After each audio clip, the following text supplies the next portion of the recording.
Легенда гласит, что капля воды соскользнула в ракушку.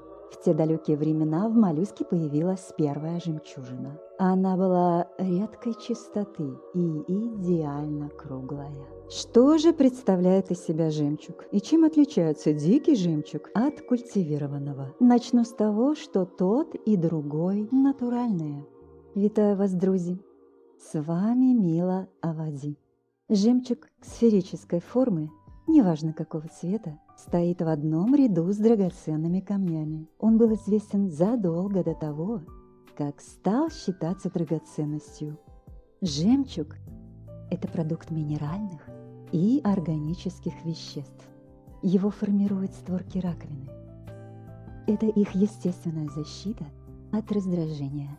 Считается, что любой моллюск, имеющий перламутровую прослойку, выстилающую изнутри створки раковины, при соответствующих условиях может производить жемчуг, но не обязательно хорошего качества. Промышленный сбор жемчуга запрещен во всем мире с 1992 года. Удар по его цене был нанесен с начала культивирования. Получение сферического жемчуга в производственных масштабах связано с именем японского предпринимателя Микимото. Главное достижение Микимото в том, что он сумел выиграть судебное разбирательство, в котором доказал природное происхождение выращенного жемчуга. Суть культивирования достаточно проста, однако технология выращивания очень сложная. Важно учитывать состав воды, ее соленость, температуру и качество операции внедрения имплантата. Трехгодовалую устрицу аккуратно вскрывают и подсаживают инородное тело. Процесс формирования жемчуга занимает от 4 до 8 лет. Чем дольше растет жемчужина, тем дороже ее стоимость.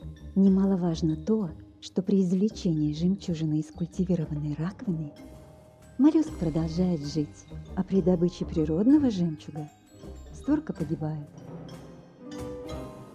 Морской жемчуг культивируется преимущественно на жемчужных фермах Японского моря, в водах Тихого и Индийского океанов и южных морей.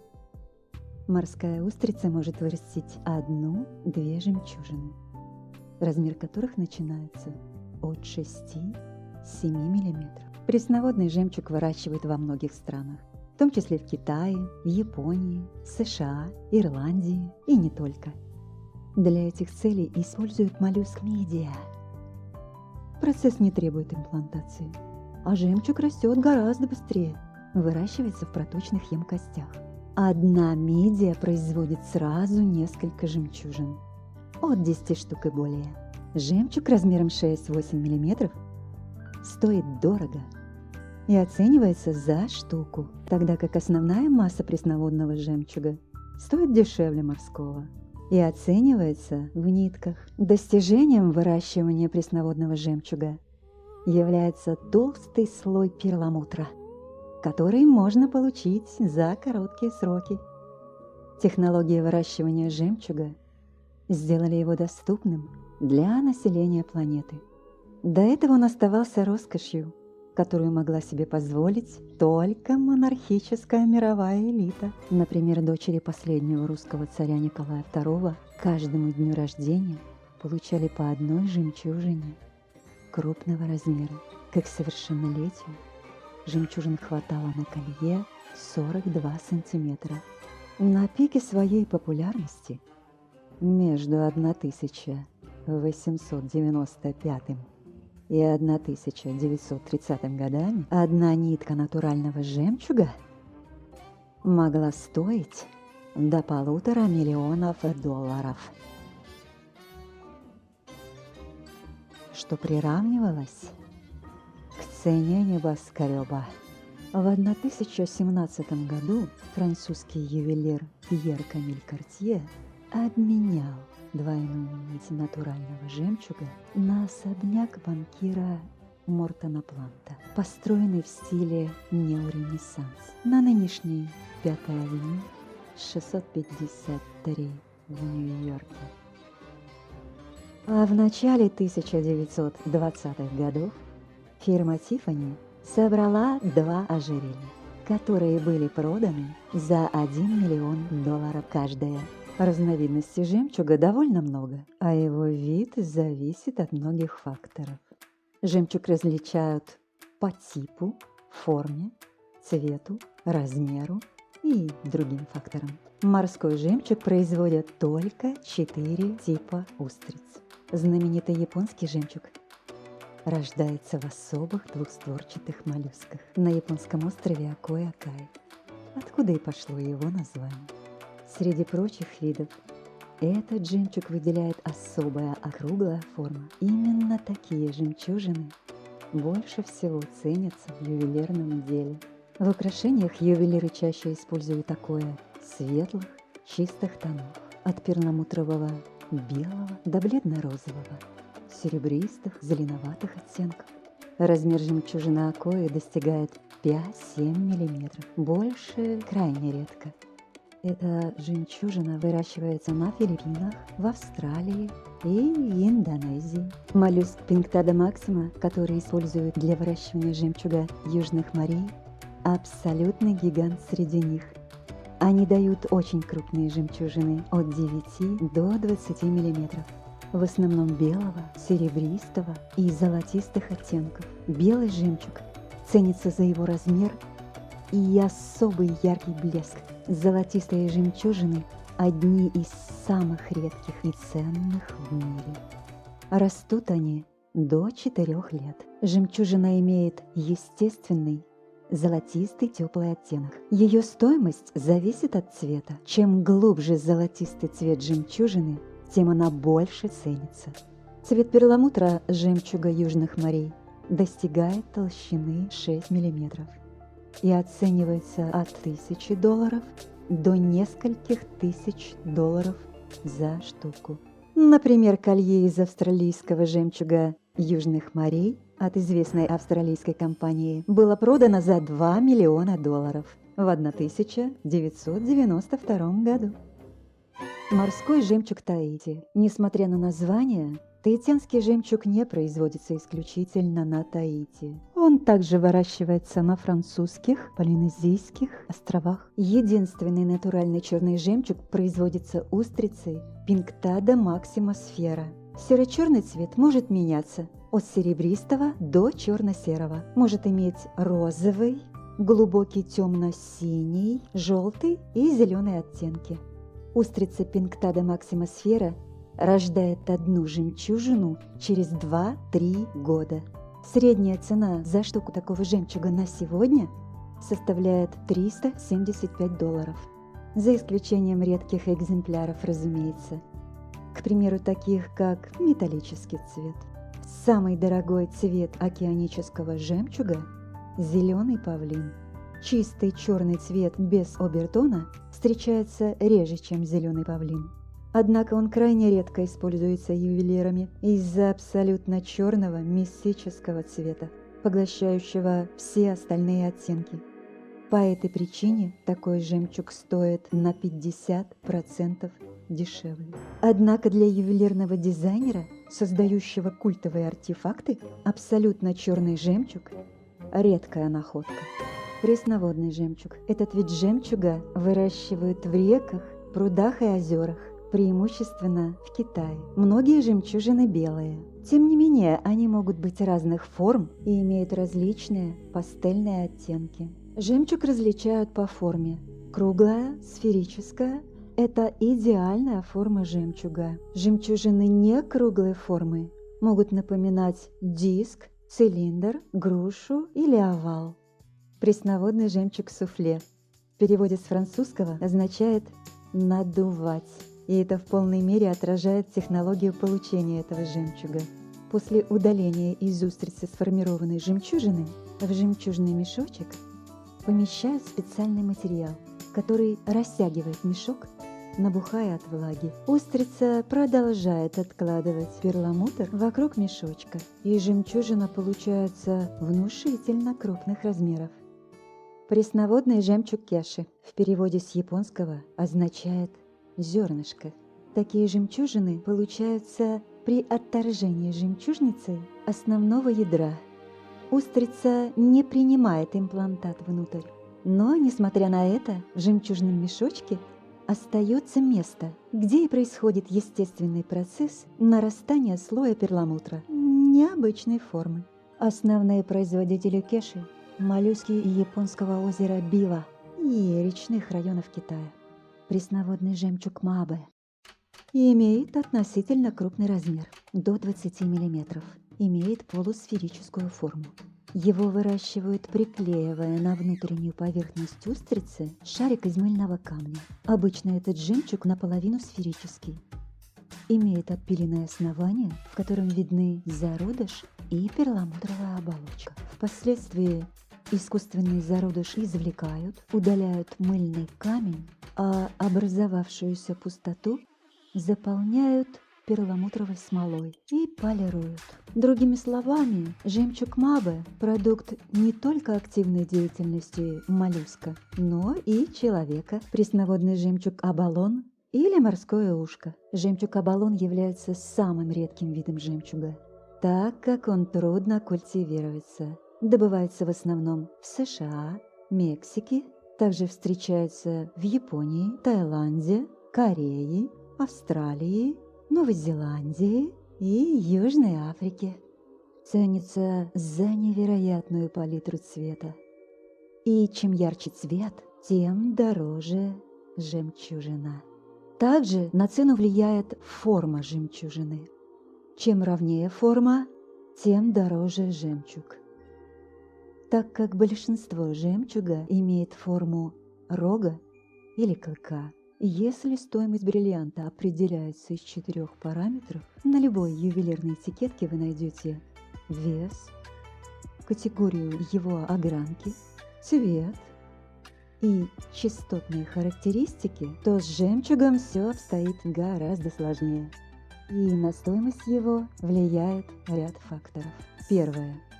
Форма жемчуга. Самой редкой является идеально сферическая форма жемчуга. Выше всего ценится круглый жемчуг. Любой признак удлинения формы снижает стоимость, вес и размер. Чем крупнее жемчуг, тем он дороже. Оперирует размером в миллиметрах диаметра. Жемчуг до 4 мм чаще всего продается в нитках. Существенное изменение стоимости начинается от 4,5 мм и оценивается за штуку. Жемчужина размером от 6 мм оценивается поштучно. Подобранные парные жемчужины, к примеру, в сережках, стоят в разы дороже, чем аналогичные одиночные жемчужины. Цвет жемчуга складывается из 2 составляющих: основной цвет, естественный цвет жемчуга, и обертоны, дополнительные полупрозрачные цвета поверх основного цвета жемчуга, который проявляется при искусственном освещении. При этом основной цвет, пигмент, остается доминирующим. Обертон лишь слегка изменяет его. К дорогим цветам будет относиться редкий цвет, который не часто встречается на рынке. Сейчас это абсолютно белый и золотой. Люстр – блеск перламутрового слоя. Люстр зависит от толщины перламутра, а также от прозрачности воды и условий культивирования. Чем холоднее вода, тем более тоньше гранулирован перламутр. Он более прозрачен, лучше полируется и проявляет более высокий блеск. Толщина перламутра. Если слой перламутра очень тонкий, то люстр не будет высоким, и жемчуг будет казаться внешне тусклым и матовым. Толщина перламутра влияет на его стоимость и долговечность. Равномерность поверхности. Количество дефектов на жемчужине оценивается невооруженным глазом. Обозначается градациями. А. Без пятен. Б. Очень незначительные. С. Незначительные. Д. Пятнистый. Е. Очень пятнистый. На стоимость жемчуга в нити влияет однородность жемчужин по размеру. Категории. А. Превосходная. Б. Очень хорошее. С. Хорошее. И Е. Плохое. Стандарты качества. В мире широко применяются две системы оценки жемчуга. 3А – превосходная, 2А+, очень хорошая, 2А – хорошая, 1А – неплохое. Эти системы оценки приняты большинством компаний жемчужной индустрии. Не стану больше утомлять вас специальными терминами. При покупке жемчуга вам достаточно знать то, о чем я рассказала выше. А теперь перейдем к выбору длины жемчуга.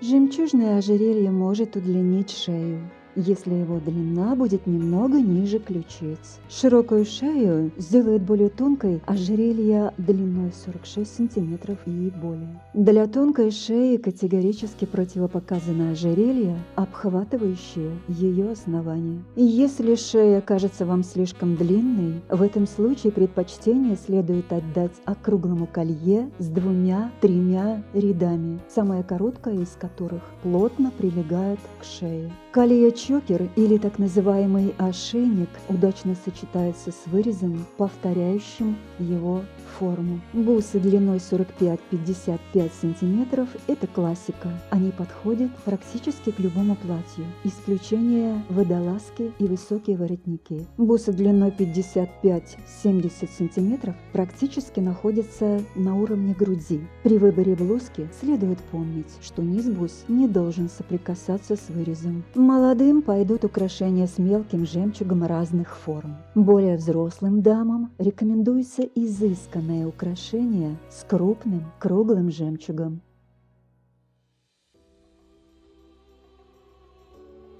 Жемчуг – это живое органическое существо, рожденное в водах океанов, морей, озер, рек. Поэтому все, что связано с воздухом, землей и солнцем, для него губительно и сокращает жизнь жемчуга, в отличие от редкоземельных минералов, которые после огранки сохраняют свой первозданный вид в течение многих тысячелетий. Жемчуг живет самое большее 250 лет, потом стареет.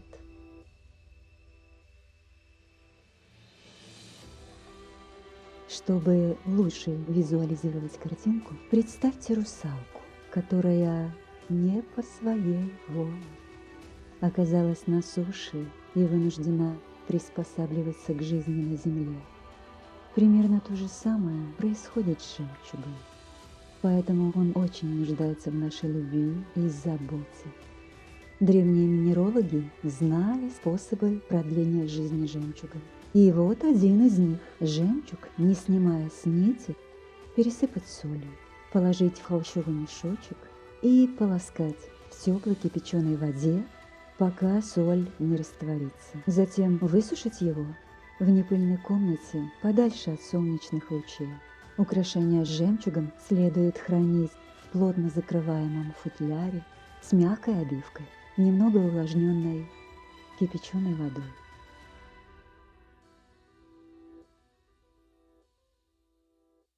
Ученые Херсона научились выращивать жемчуг, не травмируя моллюска. Как они это сделали? Просверлили аккуратное отверстие и поместили в это крошечное окошко несколько крошечных бусин. Затем закупорили отверстие пробкой, а через 2 года был получен отличный жемчуг со слоем перламутра 1,5 мм. Это был успех. Еще через 2 года, весной 2022 году, планировалось получить жемчуг внушительных размеров и конкурентного качества. Но началась война. Херсон был оккупирован и разграблен солдатами РФ. А плоды нескольких лет бесценного труда ученых были варварски уничтожены. Украина выстоит, потому что здесь все помогают друг другу. Благодарим родных и близких, благодарим всех, кто приобретает наши изделия во время войны. Особенно мы хотим поблагодарить Наталью из далекой Норвегии. Привет, Наталья!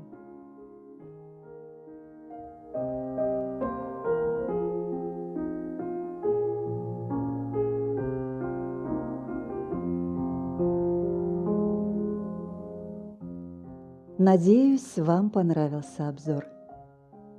Спасибо за просмотр. До побачення!